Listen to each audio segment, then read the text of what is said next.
Good morning friends. तो आज हम स्टार्ट करने जा रहे हैं एबीएम मॉड्यूल डी, जो क्रेडिट मैनेजमेंट से रिलेटेड है। बेसिकली इसमें चैप्टर नंबर 26 टू 33 ये कवर्ड है। इसमें क्रेडिट के बारे में बताया जाएगा, फाइनेंशियल स्टेटमेंट्स जो हम वर्किंग कैपिटल फाइनेंस करते हैं, जिसको हम अदरवाइज सीसी कहते हैं, उसके बारे में पढ़ेंगे आप। टर्म लोन हो जाएगा, credit delivery, then credit control and monitoring, then risk management and restructuring, rehabilitation and recovery. तो देखा जाए तो ये सारा एक सेट ऑफ प्रोसेस है। सबसे पहला है आपका क्रेडिट मैनेजमेंट। क्रेडिट मैनेजमेंट में आप क्या जानेंगे? क्रेडिट मैनेजमेंट में जो आप क्रेडिट दे रहे हैं, जो बोरोवर आपके पास अप्रोच कर रहे हैं या आप बोरोवर के पास अप्रोच कर रहे हैं, आप उनको क्रेडिट जो प्रोवाइड कर रहे हैं, तो उसमें क्या क्या फैक्टर्स, क्या बोरोवर उस फंड को प्रॉपर जगह यूटिलाइज कर रहा है, ऐसा तो नहीं उस फंड को वो मनी लॉन्ड्रिंग के यूज़ कर रहा है या किसी और पर्पज़ के लिए यूज़ कर रहा है, जिस पर्पज़ के लिए दिया गया उस पर्पज़ को छोड़ के वो कहीं पे और फंड को यूटिलाइज कर रहा है। तो ये सारा जो टर्म्स है, ये सारे हम स्टार्ट करते हैं क्रेडिट मैनेजमेंट। सबसे पहले चैप्टर नंबर 26। तो चैप्टर नंबर 26 देखा जाए तो इसमें क्या है, ओवरव्यू में क्या हो जाएगा कि क्रेडिट की इंपॉर्टेंस क्या है, मतलब क्रेडिट एक्चुअल में है क्या, क्यों ज़रूरत पड़ती है क्रेडिट की, इसका हिस्टोरिकल बैकग्राउंड, किस रीजन से क्रेडिट की इंपॉर्टेंस इतने आज के टाइम में बढ़ गई। उसके बाद कोई भी काम होता है, they are having a set of principles. तो अगेन क्रेडिट देने के एक सेट ऑफ रूल्स हैं, एक सेट ऑफ गाइडलाइंस है, एक सेट ऑफ प्रिंसिपल्स हैं। तो वो रूल्स क्या हैं? Then type of borrowers. Type of borrowers कहने का मतलब हो गया कि आप देखे होंगे, कोई हम जो फाइनेंस करते हैं, इंडिविजुअल को ही फाइनेंस करते हैं, प्रोप्राइटरशिप को भी करते हैं, पार्टनरशिप करते हैं, कंपनी है, तो these are the type of borrowers. Then types of credit में हम जानेंगे क्रेडिट के टाइप क्या होते हैं। सीसी होते हैं, टर्म लोन होते हैं, WCTL होते हैं, WCDL होते हैं, DL होते हैं। तो ये सारा हम डिटेल्स में डिस्कस करेंगे। Again components of credit management और आरबीआई क्या रोल प्ले करता है इसके ऊपर। तो यहाँ पे सबसे पहले हम देखते हैं तो सबसे पहले इम्पोर्टेंस ऑफ क्रेडिट। तो क्रेडिट का रोल अगर देखा जाए तो क्रेडिट क्या करता है, ये काफ़ी इम्पोर्टेंट रोल प्ले करता है आपका नेशनल इकोनॉमी में। क्यों? क्योंकि अगर देखा जाए मार्केट में अगर फंड का क्रंच होता है तो बैंक्स क्या करती है, और एग्रेसिव होकर लोन लोगों को देती है, because people are in need of money. और मार्केट में जो कैश फ्लो है वो क्या हो गया, काफ़ी कम हो गया है। तो it plays an important role in driving the national economy. और जैसे मान लीजिए किसी को बिजनेस स्टार्ट करना है, तो बिजनेस स्टार्ट करने के लिए क्या चाहिए आपको? जो सबसे इम्पॉर्टेंट चीज़ है that is the capital. Because जब तक आपके पास कैपिटल नहीं होगा, आप कोई भी बिजनेस सेटअप करना चाहेंगे तो आप नहीं कर पाएंगे, क्योंकि it involves a large amount of funds. जैसे एग्जांपल दूं, मान लीजिए अगर आपको एक छोटी सी आटा चक्की लगानी है, तो आपको क्या करना पड़ेगा? आपको लैंड चाहिए, लैंड परचेज करने के लिए आपको पैसे चाहिए, अगेन मशीनरी चाहिए, मशीनरी के लिए फिर पैसे चाहिए, फिर आपको वर्किंग कैपिटल सम अमाउंट चाहिए, ताकि आप क्या करें, रॉ मटेरियल्स को परचेज करके फिर इसको यूटिलाइज कर सकें। तो क्रेडिट क्या करता है, आपके पास फंड नहीं है तो आपको फंड प्रोवाइड करता है, और a large chunk of fund जिसको हम क्या कर सकते हैं, बाद में अच्छे तरीके से यूटिलाइज कर सकते हैं। और हमारे पास कैश नहीं रहते हुए भी हम क्या कर सकते हैं, प्रोजेक्ट को स्टार्ट करने का सोच सकते हैं with the help of credit facility, चाहे वो क्रेडिट फैसिलिटी चाहे बैंक, कोई भी फाइनेंशियल इंस्टीट्यूशन से रिलेटेड हो। इससे आपका जो इंडस्ट्रियल प्रोडक्शन है उसमें क्या होगा, एक्सेलरेशन होगा, और एट द एंड क्या होगा, आपका जो प्रोडक्शन है वो क्या होगा, इंक्रीज होगा। प्रोडक्शन इंक्रीज होगा तो मार्केट में क्या होगा, मार्केट में एडिक्वेट अमाउंट ऑफ सप्लाई होगी, और उससे क्या होगा, गुड्स सस्ते भी होंगे। और कभी कभी आप देखेंगे कि बहुत ज़्यादा अगर मार्केट में अगर एक्सेस क्रेडिट है, तो अगेन क्रेडिट का इम्पैक्ट किसके ऊपर पड़ता है, इन्फ्लेशन के ऊपर। इन्फ्लेशन क्या है, उससे डायरेक्टली इनडायरेक्टली रिलेटेड है, चाहे मार्केट में कैश फ्लो कम हो या ज़्यादा हो, दोनों केस में क्या होगा, आपका इन्फ्लेशन के ऊपर इम्पैक्ट पड़ेगा। तो इसके लिए जो आरबीआई के जो टूल्स हैं, मॉनेटरी टूल्स जिसको कहते हैं, बैंक रेट, सीआरआर, एसएलआर, इसको यूज़ करके क्या करते हैं, बैंक्स क्या करते हैं, क्रेडिट को कंट्रोल करते हैं। नेक्स्ट हिस्टोरिकल बैकग्राउंड में बात करें तो इसको ये एज मैं जिस्ट आपको समझा देता हूँ। हिस्टोरिकल बैकग्राउंड में क्या था कि सबसे पहले देखा जाए जो नेशनलाइजेशन बैंक हुआ 1969 में, तो नेशनलाइजेशन का बेसिक पर्पज़ क्या था, क्योंकि उसके पहले अगर हम अपने बैकग्राउंड में जाएं, हिस्ट्री में जाएं, तो हम क्या देखेंगे कि मनी लेंडर्स होते थे। मनी लेंडर्स क्या करते थे, फॉर एग्जांपल फार्मर्स की अगर हम बात करें तो फार्मर्स को उन्होंने क्या किया, पैसे लेंड किया। क्यों? क्योंकि फार्मर्स के पास पैसे नहीं होते थे। फार्मर्स ने क्या किया, उस पैसे से अनाज परचेस किया, उसको बोआ, फिर प्रोडक्शन हुआ, फिर मनी लेंडर्स के पैसे वापस किए। लेकिन कभी कभी अगर मान लीजिए प्रोडक्शन सही नहीं हुआ, कभी बहुत ज़्यादा बारिश हो गई, बहुत ज़्यादा कभी बारिश नहीं हुई, तो ये सारा एडवर्स सिचुएशन में क्या होता था, जो फार्मर्स है वो डेट रिडन हो जाते थे, क्योंकि एक काफ़ी huge amount of interest capital जो बेस अमाउंट है उसके ऊपर पे करना पड़ता था फार्मर्स को। तो मनी लेंडर्स धीरे धीरे क्या करने लगे, फार्मर्स की जो ज़मीनें हैं वो धीरे धीरे हड़पने लगे। तो ये सारा जो प्रॉब्लम्स था रूरल एरिया में सबसे ज़्यादा प्रिवेलिंग था। तो इसको ओवरकम करने के लिए ये जो कॉन्सेप्ट है ये धीरे धीरे आपका आया सिंस नेशनलाइजेशन, क्योंकि नेशनलाइजेशन का बेसिक पर्पस क्या था, यही था। क्योंकि यहाँ पे क्या था नेशनलाइजेशन में, उसके पहले इवन जो प्राइवेट बैंक्स थे वो भी क्या करते थे, काफ़ी huge amount of interest charge करते थे। और एक तरीके से देखा जाए तो वो जो बड़े बिग बिजनेस हाउस वाले लोग हैं उनको ही क्या करते थे, वो एडवांटेज देते थे। तो बेसिकली ये सारा आपका हिस्टोरिकल बैकग्राउंड है जो यहाँ पे मेंशन्ड है। नेक्स्ट आपका प्रिंसिपल ऑफ क्रेडिट। अगर हम प्रिंसिपल्स ऑफ क्रेडिट की बात करें तो एज ए होल देखा जाए तो हमारा क्या प्रिंसिपल हो सकता है, जो हमने फंड दिया अगर bank as a financial institution अगर हम बात करें तो मान लीजिए हमने जो फंड दिया बोरोवर को, तो बैंक क्या बोलेगी, I am giving you a sum of rupees 10 lakhs at an interest rate of 10%, so you will have to repay the whole amount along with interest. तो यहाँ पे क्या होता है, जो बैंक की जो इंटरनल पॉलिसी है, बैंक की जो क्रेडिट पॉलिसी है, उसमें क्या क्या प्रिंसिपल है। सबसे पहले सेफ्टी ऑफ फंड्स, दूसरा पर्पस, किस पर्पस के लिए हमने फंड वो दिया। अब हम बिजनेस करेंगे, बिजनेस से प्रॉफिट अर्न करेंगे, प्रॉफिट अर्न करने के बाद हम क्या करेंगे, बैंक्स को वो पैसे वापस करेंगे और अगेन मेरा सम प्रॉफिट्स क्या करेंगे, उसको बिजनेस में री इन्वेस्ट करेंगे। Then liquidity, security and risk spread, ये सारे क्या है, these are the principles of credit. Next types of borrower की बात करते हैं। जैसे मैंने आपको ये पहले बताया, टाइप्स ऑफ बोरोवर में क्या हो गए, कोई इंडिविजुअल फॉर्म हो गया, प्रोप्राइटरशिप फॉर्म हो गया, पार्टनरशिप हो गया, एचयूएफ हो गया, कंपनी हो गया, these are types of borrowers. अब ये जो टाइप ऑफ बोरोवर्स क्यों इसको क्लासीफाई किया गया, क्यों, क्योंकि जो गाइडलाइंस है, मान लीजिए अगर हम इंडिविजुअल की बात करें तो इंडिविजुअल को रन करने के लिए क्या है, एक अलग है एक्ट जिसको हम इंडियन कॉन्ट्रैक्ट एक्ट बोलते हैं। अगर मैं आपको बताऊं, ये आप देखेंगे ये क्या, इंडियन कॉन्ट्रैक्ट एक्ट के तहत क्या होते हैं, इंडिविजुअल्स को हम क्या करते हैं, उनके प्रिंसिपल्स को गवर्न करते हैं। सिमिलरली पार्टनरशिप फॉर्म है, अगर पार्टनरशिप फॉर्म है तो उसके लिए क्या हमें फॉलो करना पड़ेगा, we will have to follow Indian partnership act. Then we are having HUF, तो एचयूएफ के अपने लॉज हैं, कंपनी के कंपनीज एक्ट लॉज हैं। फिर स्टैट्यूटरी ऑपरेशंस की बात करें तो स्टैट्यूटरी ऑपरेशंस में क्या है आपका, जो ट्रस्ट हो गए, चैरिटेबल एक्ट्स हो गए, तो ये सारे के क्या है, अपने एक्ट्स हैं। सोसाइटी रजिस्ट्रेशन एक्ट हो गई, ये सारे क्या है, इनको गवर्न करती है। So these are the types of borrowers and उन पे क्या लॉज एप्लीकेबल होते हैं। नेक्स्ट आपका टाइप्स ऑफ क्रेडिट। अब टाइप्स ऑफ क्रेडिट की अगर हम बात करें तो क्रेडिट दो तरीके से हम ब्रॉडली क्लासीफाई करते हैं। पहला होता है फंड बेस्ड। फंड बेस्ड का मतलब ये हुआ कि आपके पैसे डायरेक्टली बोरोवर यूज़ कर रहा है। जैसे मान लीजिए कोई बोरोवर आया, मैंने उसको एक स्टेशनरी शॉप ओपन करने के लिए मैंने उसको 2 लाख रुपए दिए।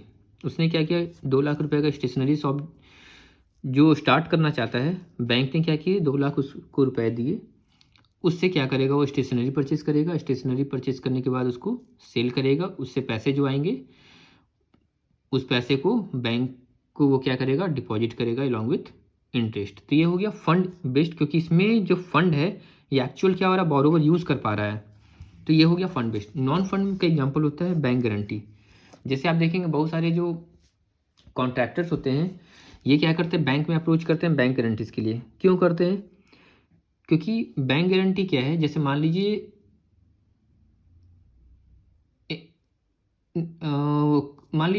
कोई हाईवे कंस्ट्रक्ट हो रहा है, तो NHAI की अगर हम बात करें तो NHAI ने क्या किया, कॉन्ट्रैक्टर ABC के साथ बोला कि ठीक है हम आपको कॉन्ट्रैक्ट देंगे but you will have to give me a guarantee of ₹10 lakh. तो बोरोवर क्या करेगा, वो बैंक आएगा, वो बोलेगा कि हमें 10 लाख की गारंटी चाहिए। तो 10 लाख की जो गारंटी हम इशू कर रहे हैं, यहाँ पे हमने क्या किया, जस्ट हमने एक एश्योरेंस दिया that in case of failure of the contractor with the beneficiary, in that case banks will pay that amount to the beneficiary. यहाँ पे बेनिफिशियरी कौन है, NHAI।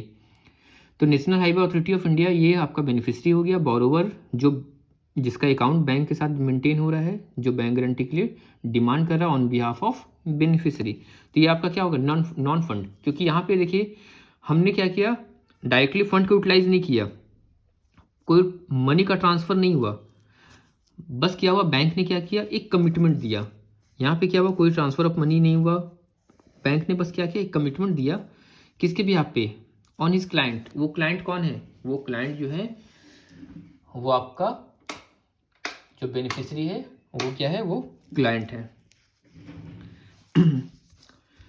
तो ये एक क्या हो गया, कमिटमेंट हो गया। तो इसको हम क्या बोलते हैं, नॉन फंड बेस्ड बोलते हैं। एग्जाम्पल इसका हो गया बैंक गारंटी हो गया, ठीक है, लेटर ऑफ क्रेडिट हो गया। ये सारे क्या होते हैं आपके नॉन फंड हो गया। फंड बेस्ड की बात करें तो CC हो गया, TL हो गया, WCDL हो गया, DL हो गया, WCTL हो गया, ये सारे क्या हैं आपके फंड बेस्ड हैं। अब फंड बेस्ड को भी हम क्या करते हैं, इसको अगर हम क्लासीफाई करें तो दो तरीके का फंड होगा। एक होगा जो हमें शॉर्ट टर्म के लिए चाहिए, एक होगा जो हमें लॉन्ग टर्म के लिए चाहिए। मान लीजिए आप क्या करना चाहते हैं, कार परचेस करना चाहते हैं। तो जब आप कार परचेस करेंगे तो आप उसमें क्या मिलता है, आपको टर्म लोन मिलता है। तो टर्म लोन जब मिलेगा तो आप क्या करेंगे, उस टर्म लोन को आपको बैंक बोलेगा कि ठीक है हमने आपको इतने अमाउंट ऑफ लोन फाइनेंस कर दिया, आप क्या करेंगे, इसको आप 5 साल में रिपे कर दीजिए at a interest rate of 7%। मान लीजिए 7% एग्जाम्पल लेते हैं। तो 7% इंटरेस्ट रेट पे क्या हो रहा है, उस बैंक ने क्या किया, उसको फाइनेंस किया कार, और वो क्या हो गया, लॉन्ग टर्म के लिए हो गया। क्यों, क्योंकि वो ड्यूरेशन क्या हो गया, लॉन्ग टर्म के लिए।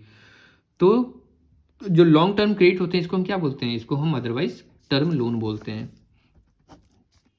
मैं इतने डिटेल में आपको इसलिए एक्सप्लेन कर रहा हूँ क्योंकि बहुत सारे लोग हैं जो क्रेडिट में काम नहीं किए हैं, डे टू डे ऑपरेशंस में लिंक्ड हैं या किसी भी और फॉर्म में लिंक्ड हैं, इसलिए मैं थोड़ा सा आपको डिटेल में सारी चीज़ें एक्सप्लेन कर रहा हूँ। सो नेक्स्ट है कंपोनेंट्स ऑफ क्रेडिट मैनेजमेंट की अगर बात करें तो लोन पॉलिसी। लोन पॉलिसी में क्या है कि हर एक बैंक्स की अपनी एक पॉलिसी होती है, और वो पॉलिसी कैसे बैंक बनाती है, as per the RBI guidelines. और बैंक का अपना जो शॉर्ट एनालिसिस है, शॉर्ट क्या है, strength, weaknesses, opportunity and threats. तो बैंक की जो अपनी शॉर्ट एनालिसिस है उसको, और RBI की जो गाइडलाइंस है, इन दोनों को ध्यान में रखते हुए क्या होता है, हम क्या करते हैं, लोन पॉलिसी फ्रेम करते हैं। अब एग्जाम्पल देते हैं लोन पॉलिसी। जैसे अगर हम विजय माल्या का केस लें, मान लीजिए उन्होंने एक सर्टेन अमाउंट लेके वो क्या हुए, 900 करोड़, मान लीजिए एग्जाम्पल 900 करोड़ उन्होंने क्या किया, लेके वो फरार हो गए, ठीक है। एक्चुअल डेट कितना था, एक्चुअल डेट 9300 करोड़ था। अब उसमें से जो डेट है उन्होंने क्या किया, बैंक का एक्सपोजर, मान लीजिए अगर बैंक का टोटल पोर्टफोलियो बैंक ने फाइनेंस किया 1 लाख करोड़, 1 लाख करोड़ में अगर 10,000 करोड़ अगर विजय माल्या को हमने दिया, इट मीन्स 10% फाइनेंस हमने एक सिंगल बोरोवर को किया। और अगर वो सिंगल बोरोवर अगर फंड लेके आपका चला जाता है तो बैंक को क्या है, बैंक के एट वन गो 10% आपका क्या हो जाएगा, वो NPA में कन्वर्ट हो जाएगा। अगर वो रिपेमेंट 90 डेज तक नहीं कर रहा है, पैसे रिपे नहीं कर रहा है, इधर in the form of principal और in the form of interest, तो उससे क्या होगा, उससे जो बैंक के जो बैलेंस शीट है उस पर क्या होगा, उस पर डायरेक्टली इम्पैक्ट क्रिएट होगा। तो यहाँ पे क्या है, exposure limit for single borrowers and group. इसलिए बैंक क्या करती है, एक गाइडलाइंस बनाती है कि सिंगल बोरोवर का एक्सपोजर एक सर्टेन परसेंटेज से ऊपर नहीं होना चाहिए। नेक्स्ट है आपका exposure limit for individual sectors, जैसे रियल इस्टेट है, क्योंकि इसका जो रिस्क कैटेगराइजेशन है वो क्या और डिफरेंट होता है। अब जैसे मैंने आपको एग्जांपल दिया, विजय माल्या को मैंने बैंक ने फाइनेंस किया 10,000 करोड़, ठीक है। अब 10,000 करोड़ जो उन्होंने फाइनेंस किया, अगर ये 10,000 करोड़ मान लीजिए 1,000 बोरोवर्स को दिया जाता, तो हमारा क्या होता, 1,000 बोरोवर्स में अगर मान लीजिए डिफॉल्ट कर रहा है, 50 बोरोवर्स कर रहे हैं, 100 बोरोवर्स कर रहे हैं, बट मेरा एट वन को पूरा मनी क्या है, वो खतरे में नहीं आ रहा है। उसमें क्या हो रहा है, कुछ अमाउंट आपके पास हो रहा है, कुछ अमाउंट क्या है आपका एनपीए, जो इसको आप क्या कर सकते हैं, रिकवर कर सकते हैं। नेक्स्ट है आपका exposure limit for individual sector, जैसे अगेन रियल एस्टेट हो गया, कैपिटल मार्केट, स्टील सीमेंट, ये सारे क्या है इंडिविजुअल सेक्टर्स है, जिनको बैंक क्या करता है, एक कांस्टेंट वॉच इसके ऊपर रखता है। नेक्स्ट आपका discretionary powers at various levels. अब डिस्क्रिशनरी पावर का मतलब ये हुआ कि आप देखेंगे, आप किसी ब्रांच में जाएंगे तो आपको पता चलेगा ये ब्रांच है, ये 20 करोड़ की ब्रांच है, कोई ब्रांच 50 करोड़ की है, कोई 100 करोड़ की है, कोई 400 करोड़ की है। तो अब 20 करोड़ की जो ब्रांच है उसको रन करने के लिए क्या चाहिए हमें, स्केल 2 बंदे, मान लीजिए स्केल 2 बंदे क्या करेंगे, उस ब्रांच को रन कर सकते हैं। स्केल 3 बंदे हैं, उनको 100 करोड़ तक दिया गया। स्केल 4 है, उनको 250 करोड़ तक दिया गया। तो कहने का मतलब क्या है कि हर एक का एक डीपी है, मतलब अगर स्केल 4 है तो स्केल 4 का बंदा को बोला गया कि आपकी जो डीपी है, आप जो लोन सैंक्शन कर सकते हैं, ब्रांच तो आपकी 100 करोड़ की है, लेकिन आप जो लोन सैंक्शन कर सकते हैं, आपकी कितनी डीपी है, आपकी मैक्सिमम जो डीपी है किसी बोरोवर को देने की, वो 4 करोड़ है। मतलब एक बोरोवर को आप 4 करोड़ से ज़्यादा एक्सपोजर नहीं दे सकते हैं। अगर आपको उसको उससे ज़्यादा देना है तो आपके जो नेक्स्ट हायर अथॉरिटी आप क्या करेंगे, उनके पास प्रपोजल सेंड करेंगे। तो ये क्या है, डिस्क्रिशनरी पावर। मान लीजिए स्केल 2 ब्रांच है, उनकी डीपी दी गई 20 लाख रुपए कि 20 लाख से ज़्यादा वो फाइनेंस नहीं कर सकते हैं। स्केल 3 है, उनकी डीपी दी गई 80 लाख रुपए। तो इस तरीके से बैंक क्या करती है, डिस्क्रिशनरी पावर्स प्रोवाइड करती है। Next appraisal. अप्रेजल में क्या होता है, अप्रेजल में हमें क्या क्या देखना होता है, एक बोरोवर अगर आपके पास आता है तो आप क्या क्या क्वेश्चन उससे पूछेंगे, क्या क्या आपके दिमाग में क्वेश्चंस फ्रेम होंगे। तो पहला क्वेश्चन ये आएगा, क्या जिसको हम लोन देने जा रहे हैं, क्या इसका ट्रैक रिकॉर्ड सही है, क्या इसने पहले एक्सपोजर लिया है, क्या ये ट्रस्टवर्दी कस्टमर है।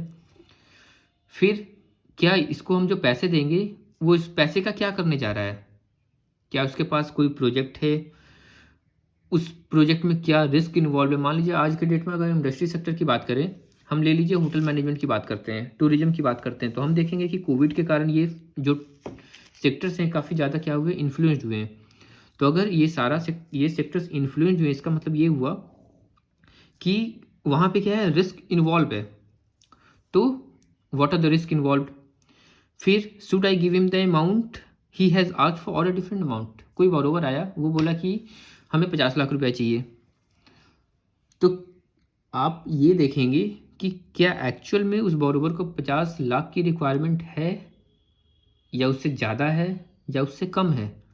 क्योंकि ओवर फाइनेंसिंग और under financing both are dangerous. Both case में क्या होते हैं, लॉन्ग टर्म में फिर बैंक को नुकसान होता है। तो ये हो गया। नेक्स्ट है आपका what should be terms of payment. Borrower की जो अर्निंग कैपेसिटी है, मान लीजिए कोई बोरोवर 20,000 पर मंथ अर्न कर रहा है, कोई 50,000 कर रहा है, कोई 1 लाख कर रहा है, तो सबकी अर्निंग कैपेसिटी डिफरेंट है।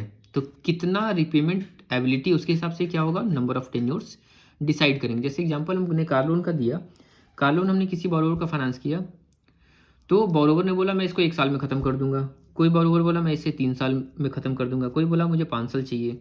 तो ये क्या है, terms of repayment. Again interest rate हर एक बैंक्स का डिफरेंट होता है on the basis of bank internal policies. लेकिन एक मिनिमम रेट होता है, जैसे आज के डेट में हम बात करें जो मिनिमम पैरामीटर है वो क्या है, RLLR।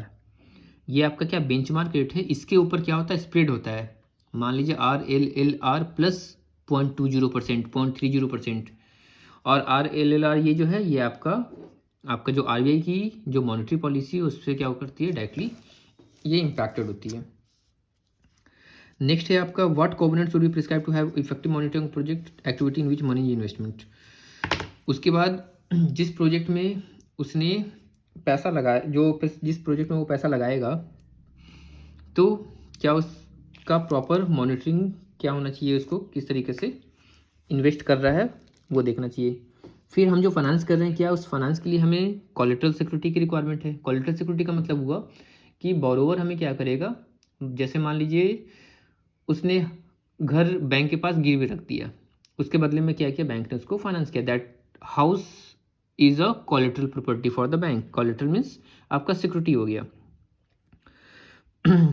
मतलब फिक्स्ड एसेट हम कंसिडर कर सकते हैं। देन आपका पर्सनल गारंटी, पर्सनल गारंटी में हो गया कोई इंडिविजुअल आपकी गारंटी ले रहा है आपके बिहाफ पे। जैसे मान लीजिए आपने पर्सनल लोन लिया, तो पर्सनल लोन के केस में क्या है कि you will have to give a personal guarantee. तो अगर आपको पर्सनल गारंटी देनी है तो आपके रिलेटिव हो गए, आपके फ्रेंड्स हो गए, तो ये पर्सनल गारंटी आपके बिहाफ पे दे सकते हैं। तो हम बोरोवर से क्या कोलेटरल सिक्योरिटी लें, क्या पर्सनल गारंटी लें, तो वो उनके रिस्क के ऊपर क्या करता है, डिपेंड करता है। हाउ शुड चार्ज भी क्रिएटेड वो प्राइमरी एंड कोलेटरल सिक्योरिटी। अब आपने पढ़ा होगा जब JIB की कोर्स आप कर रहे होंगे तो उसमें आपने देखा होगा कि स्टॉक्स है, स्टॉक के ऊपर आप कौन सा चार्ज क्रिएट करते हैं, बैंक क्या करता है, हाइपोथिकेशन करता है। हाउस है, हाउस के ऊपर क्या करता है, इक्विटेबल मॉर्गेज करता है, जिसको शॉर्ट में EQM भी बोलते हैं। तो इस तरीके से क्या है कि उसके ऊपर कौन सा चार्ज क्रिएट होगा। FD के ऊपर लेन बैंक क्रिएट करती है। फिर क्या डॉक्यूमेंट्स हम लें कि अगर मान लीजिए बैंक कल की डेट में अगर ये डिफ़ॉल्ट करता है, तो जब हम कोर्ट में अप्रोच करें, जब हम केस फाइल करें, तो हम क्या डॉक्यूमेंट्स लें कि वो जो है वो इनफोर्सिएबल हो, मतलब उस वो लॉ के जो लॉ की गाइडलाइंस है उसके फेवरेबल कंडीशन में हो। तो ये सारा फैक्टर्स क्या है, दीज आर द अप्रेजल। अगर आप क्रेडिट में हैं तो आप ये सारे फैक्टर्स ऑलरेडी यूज़ करते होंगे। अगर आप नहीं हैं तो ये सारे, जब आप लोन की सीट पे बैठेंगे तो जरूर इन सारे फैक्टर्स को ध्यान में रखिए। नेक्स्ट है आपका अगेन क्रेडिट हिस्ट्री। जो मैंने आपको बताया बोरोवर की क्रेडिट हिस्ट्री हम जरूर क्रॉस चेक करते हैं। मार्केट रिपोर्ट देखते हैं कि मार्केट में उसका कैसा रिपोर्टेशन है, क्या है, कोई फाइनेंशियल ट्रैक रिकॉर्ड है कि नहीं, क्या उसने पहले लोन लिया कि उसको टाइमली रिपे कर रहा है, नहीं कर रहा है।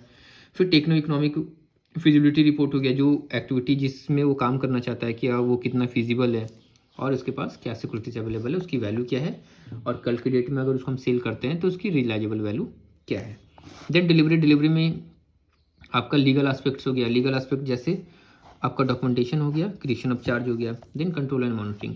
कंट्रोल मॉनिटरिंग में क्या हो गया कि हमने जो फंड दिया, अब उस फंड का क्या वो प्रॉपर तरीके से यूटिलाइज कर रहा है, नहीं कर रहा है, ये हम क्या करते हैं, उसको मॉनिटरिंग करते हैं।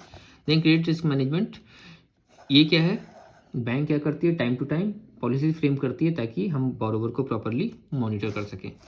उसके बाद भी अगर बोरोवर का लोन ख़राब हो जाता है तो हम क्या करते हैं, उनको ऑफर देते हैं। लोन ख़राब होने के दो रीजन हो सकते हैं। पहला, उसका बिजनेस डाउन हो गया due to certain government policies या due to decrease in demand, तो हम क्या करते हैं, उनको रिस्ट्रक्चरिंग का ऑप्शन देते हैं, रिहैबिलिटेशन का ऑप्शन देते हैं। क्योंकि कभी कभी क्या होता है कि वो जेन्यून बिजनेस प्रॉब्लम्स के कारण क्या होता है आपका, वो जो है डिफ़ॉल्ट किया है। एक होता है, सेकेंड है आपका इंटेंशनल, जिसको हम विलफुल डिफ़ॉल्टर बोलते हैं, कि आपके पास पैसे हैं लेकिन आप उसको क्या कर रहे हैं, रीपे नहीं कर रहे हैं। तो वैसे लोगों को क्या कैटेगराइज किया जाता है, विलफुल डिफ़ॉल्टर की लिस्ट में कैटेगराइज किया जाता है। तो ये सारे जो है आपका क्या है, रिस्ट्रक्चरिंग रिहैबिलिटेशन देते हैं। जब आपका बिजनेस स्ट्रेस में आ जाता है तो हम क्या करते हैं, आपको रिहैबिलिटेट करते हैं। Then refinance. रीफाइनेंस का मतलब क्या हुआ कि आपने, बैंक क्या करती है, बैंक ने मान लीजिए एक सेक्टर को फाइनेंस किया, वो एक सेक्टर क्या कर रहा है, अगेन वो फाइनेंस कर रहा है किसको, फर्दर लेंडिंग कर रहा है। तो ये क्या हो गया आपका रीफाइनेंस फैसिलिटी।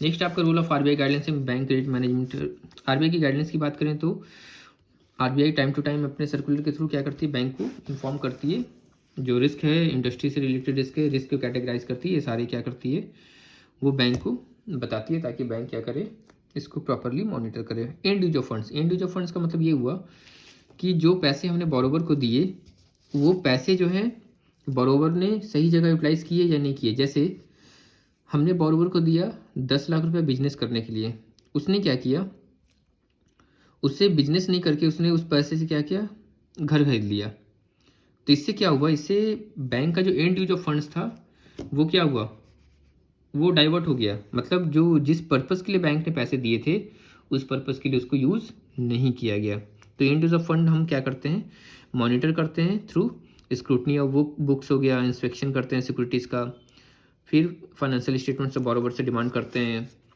स्टॉक ऑडिट कराते हैं। ये सारा क्या है, एंड यूज ऑफ फंड्स को मॉनिटर करने के लिए होता है। नेक्स्ट है आपका प्रायोरिटी सेक्टर।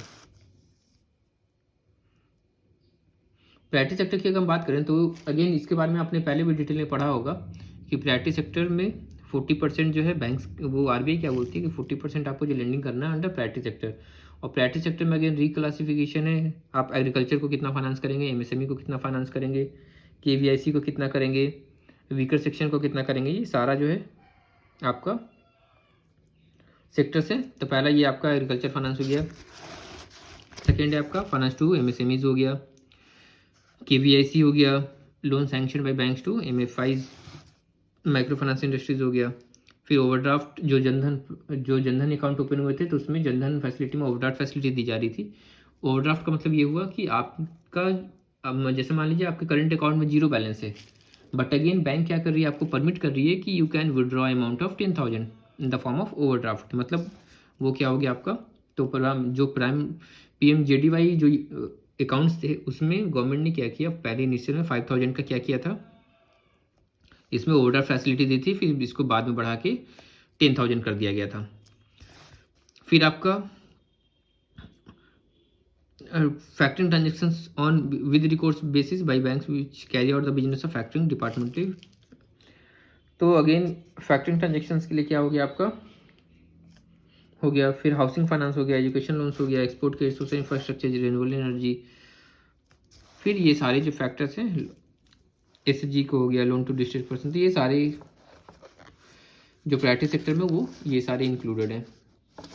नेक्स्ट मूव करते हैं loan sanction to state sponsored organisation, जैसे शेड्यूल कास्ट शेड्यूल ट्राइब्स के लिए जो गवर्नमेंट क्या करती है स्पेशल, उनके लिए फंड लेके आती है। तो ये सारा क्या हो गया आपका प्रायोरिटी सेक्टर के अंडर में ये काउंट हो गया। नेक्स्ट है आपका targets for priority sector lending. अब जैसे मैंने आपको बताया कि ओवरऑल टोटल प्रायोरिटी सेक्टर का कितना आपका टारगेट दिया जाता है, 40%। तो 40% as a whole, but when you classify it into smaller parts, तो इसमें आप क्या देखेंगे कि एग्रीकल्चर को 18% आपको फाइनेंस करना है, माइक्रो इंटरप्राइजेस को 7.5%, एडवांसेज टू वीकर सेक्शन 10%। तो इसका बेसिकली क्या है, एक सेट ऑफ चार्ट्स है जो आपने जीआईबी में पहले पढ़ा होगा, तो उसमें आप देख सकते हैं सारा डिटेल्स मेंशन्ड होगा। नेक्स्ट है आपका weaker section under priority sector. Again यहाँ पे क्या है, स्मॉल मार्जिनल फार्मर्स, आर्टिजन्स। तो वीकर सेक्शन में क्या कौन कौन इंक्लूडेड होते हैं उसका डिटेल मेंशन्ड है। फिर beneficiaries under government sponsored schemes हो गए, शेड्यूल कास्ट हो गए, शेड्यूल ट्राइब्स हो गए, उसके बाद फिर सेल्फ हेल्प ग्रुप्स हो गए। तो ये सारे फैक्टर्स जो हैं आपके किस में काउंट हो रहे हैं, ये सारे आपके वीकर सेक्शंस में काउंट हो रहे हैं।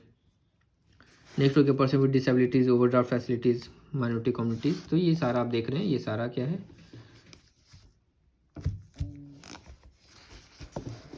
उसमें नीचे का पोर्शन विजिबल नहीं है, मैं दिखा देता हूँ।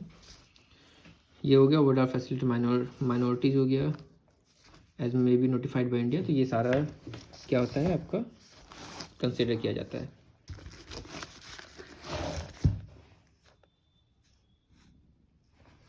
नेक्स्ट है आपका common guidelines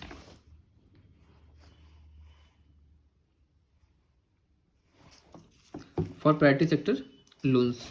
priority sector loans के लिए जो गाइडलाइंस है उसमें क्या क्या है आपका, रेट ऑफ इंटरेस्ट क्या होगा, सर्विस चार्जेस, जब आप देखते होंगे लोन लेते होंगे तो आप आपसे प्रोसेसिंग फ़ी लिया जाता है, डॉक्यूमेंटेशन फ़ी लिया जाता है, तो ये सारा क्या है, सर्विस चार्जेज है। फिर आपका रिसीट, सैंक्शन, रिजेक्शन, डिसबर्समेंट, जो भी हमारे पास लोन आते हैं तो उसका रजिस्टर मेंटेन होता है। तो सारे रजिस्टर में आपको होता है कि कितने लोन सैंक्शन हुए, कितने रिजेक्ट हुए, ये सारा। नेक्स्ट है आपका issue of acknowledgement of loan application, then MSME act 2006।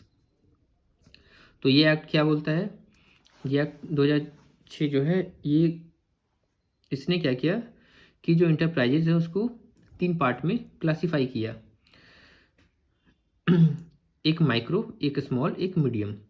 तो माइक्रो इंटरप्राइज जहाँ पे प्लांट मशीनरी की वैल्यू, अब इसमें भी क्या है, 2 पार्ट है, एक मैन्युफैक्चरिंग के लिए है, एक आपका सर्विसेज के लिए। तो मैन्युफैक्चरिंग की अगर हम बात करें तो माइक्रो इंटरप्राइजेज में क्या होता है, आपका 25 लाख रुपीज़ तक अगर इन्वेस्टमेंट प्लांट मशीनरी में है तो आपका जो क्लासिफिकेशन है वो किस में आएगा, वो आपका माइक्रो इंटरप्राइज में आएगा। स्मॉल में क्या हो जाएगा, स्मॉल में आपका 25 लाख से अगर 5 करोड़ के बीच में है तो स्मॉल इंटरप्राइज में काउंट होगा। मीडियम में 5 करोड़ से ज़्यादा होगा, और 10 करोड़ तक ये क्या होगा, मीडियम में होगा। तो ये सारा आप ऑलरेडी गो थ्रू कर चुके होंगे, तो इसलिए मैं थोड़ा सा इसको शॉर्ट में ही बात करता हूँ। नेक्स्ट है आपका इंटरप्राइज एंगेज इन प्रोवाइडिंग और रेंडरिंग सर्विसेज।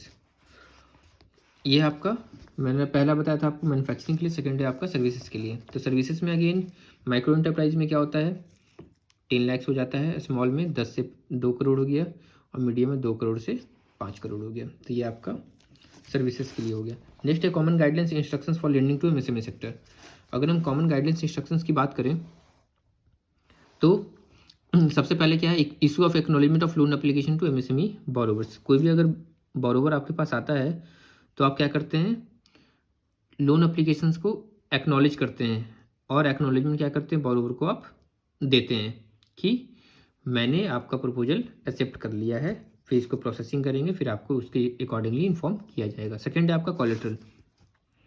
अब पहले क्या था, पहले बैंक्स में कोलेट्रल मैंडेटरी हुआ करता था, लेकिन फिर बीच में क्या हुआ, सीजीटीएमएसी कवरेज आपने सुना होगा। सीजीटीएमएसी में क्या करते हैं, हम कोलेट्रल नहीं लेते हैं बैंक क्या करती है, सीजीटीएमएसी गारंटी के तहत उसको फाइनेंस कर देती है। अगेन मुद्रा लोन है, मुद्रा लोन में आप देखेंगे कि 10 लाख तक आपको कोई भी कोलेट्रल नहीं लेना है। तो ये सारा फैक्टर्स अगर हम देखें तो ये सारा क्या बोलता है कि अब जो कोलेट्रल है वो मैंडेटरी नहीं रहा। नेक्स्ट है आपका पीएमईजीपी। पीएमईजीपी आपको पता होगा, पीएमईजीपी में क्या होता है,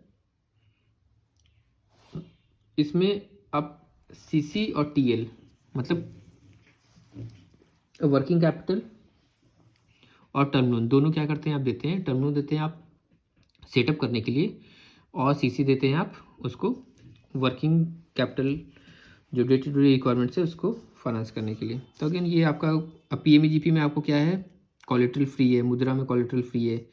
तो देयर आर सर्टेन एग्जाम्पशंस जहाँ पे बैंक क्या करती है, आपसे कोलेट्रल नहीं लेती है। Again composite loan. Composite loan का मतलब क्या हुआ कि आपको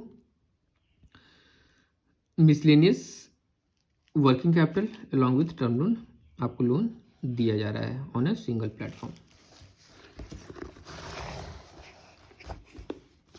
नेक्स्ट है आपका CLSS। CLSS का मतलब क्या है, credit linked capital subsidy scheme. अब टाइम टू टाइम गवर्नमेंट क्या करती है, जो एमएसएमई सेक्टर है इसको इंकरेज करने के लिए सब्सिडी भी प्रोवाइड करती है, ताकि उस सब्सिडी के तहत क्या करे, जो बोरोवर्स हैं उनको एडवांटेज मिले और वो अपना सेटअप जो है उसको अच्छे तरीके से कर पाए। नेक्स्ट है आपका streamlining flow of credit to micro and small enterprises. Again इसमें to extend stand by credit facility in case of term loans, additional working capital to meet emergent needs. Again क्या है, फ्लो ऑफ क्रेडिट को maintain करने के लिए ये सारा है। Mid term review of regular working capital limits, then timeless for credit decision. Timeless for credit decision का मतलब क्या हुआ कि कोई भी अगर प्रपोजल है उसका एक टैट डिसाइडेड होता है। रिटेल लोन है तो आपको ये 1 हफ्ते में सैंक्शन करना है, एमएसएमई लोन है आपको 1 महीने में करना है। अगेन अमाउंट में क्या होता है, अमाउंट के ऊपर भी इसका सब क्लासिफिकेशन होता है। नेक्स्ट आपका क्रेडिट एक्सपोजर नॉर्म्स। अगर क्रेडिट एक्सपोजर नॉर्म्स की बात करें तो यहाँ पे फॉर इंडिविजुअल्स और ग्रुप बोरोवर्स, तो मैंने आपको पहले जो एक्सप्लेन किया था विजय माल्या वाला केस, कि आप सिंगल बोरोवर को अगर 10,000 करोड़ फाइनेंस कर रहे हैं, इसका मतलब क्या हुआ कि आप अपने बैंक का जो रिस्क पोर्टफोलियो है 1% के ऊपर कितना आपने कर दिया, 10% कर दिया। तो इसलिए क्या है, एक सीलिंग लगाई गई है ताकि उससे ऊपर आप फाइनेंस नहीं कर सकें एक सिंगल इंडिविजुअल को। तो exposure ceiling limit for are 15% of capital fund in case of single borrower. Single borrower के केस में कितना है, आप 15% से ज़्यादा फाइनेंस नहीं कर सकते, 40% कर सकते हैं अगर आपका ग्रुप बोरोवर है। ग्रुप का मतलब क्या हुआ, जैसे मान लीजिए मैंने एक फर्म ओपन किया, मेरा फर्म का नाम है ABC लिमिटेड। अब ये जो ABC लिमिटेड है, अब मैंने एक सिस्टर कंसर्न है जिसका नाम है XYZ, तो इसका डायरेक्टर भी मैं हूँ, उसका डायरेक्टर भी मैं हूँ, इसमें शेयर होल्डर्स डिफरेंट है, उसमें शेयर होल्डर्स डिफरेंट है। तो ये क्या हो गया, ये मुझसे रिलेटेड हो गया, मेरी कंपनी का एक पार्ट हो गया। तो ये क्या हो गया, ये आपका काउंट हो जाएगा किसमें, ग्रुप बोरोवर्स में। नेक्स्ट आपका ये हो गया इंडिविजुअल और ग्रुप बोरोवर्स के लिए। Then for exposures to NBFCs, NBFCs को आप कितना करेंगे, शुड नॉट एक्सीड 10% और 15% रिस्पेक्टिवली। मतलब सिंगल NBFC को आप 10% और NBFC एसेट फाइनेंस कंपनीज को आप 15% कर सकते हैं। तो ये क्या है, एक्सपोजर नॉर्म्स।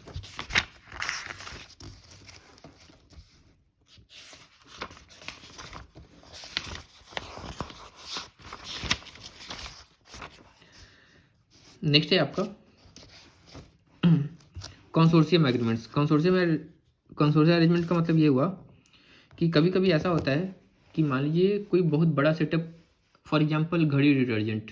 अब घड़ी डिटर्जेंट को क्या करना है, एक बहुत बड़ा प्रोजेक्ट क्या करना है, फाइनेंस बहुत बड़ा वो प्रोजेक्ट करना चाहती है। लेटेस्ट सपोज वो 50,000 करोड़ है। अब 50,000 करोड़ का अगर वो सेटअप करना चाहती है तो कोई भी बैंक क्या करेगा, एज पर नॉर्म्स वो एक सर्टेन अमाउंट के ऊपर नहीं जा सकता। तो बैंक क्या करते हैं, कंसोर्शियम लेंडिंग करती है, मतलब 3-4 बैंक्स एक साथ क्या करते हैं, उसको फाइनेंस करते हैं।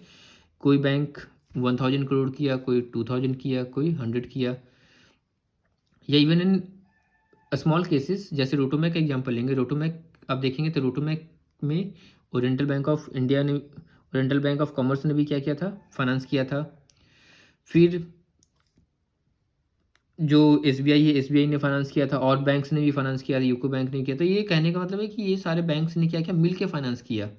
कोई कोई बैंक क्या करना चाहती है, सिंगल रिस्क नहीं लेना चाहती है।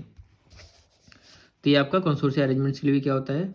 फिर जो लेटर ऑफ क्रेडिट है, जो फॉरेक्स में मैंने आपको बताया था, अगेन उसमें भी क्या होता है, एक सर्टेन लिमिट्स होता है। नेक्स्ट है interest rate on advances.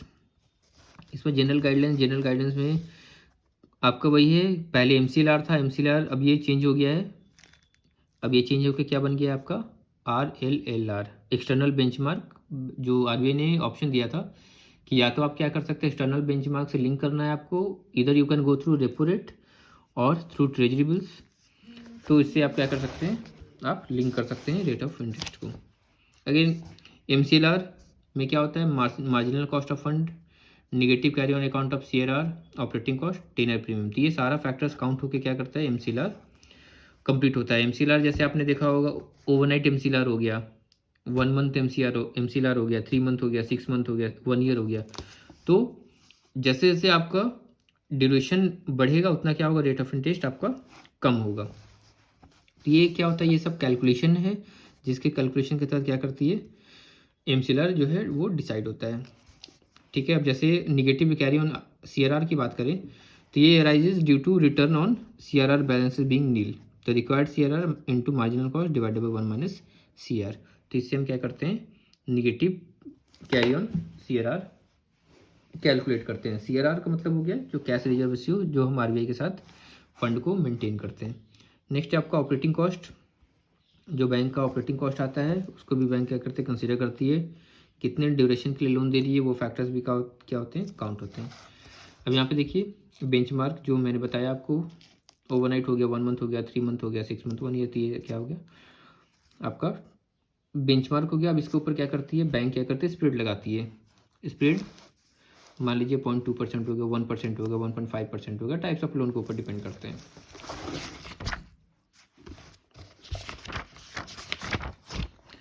Next है आपका पीनल रेट ऑफ इंटरेस्ट।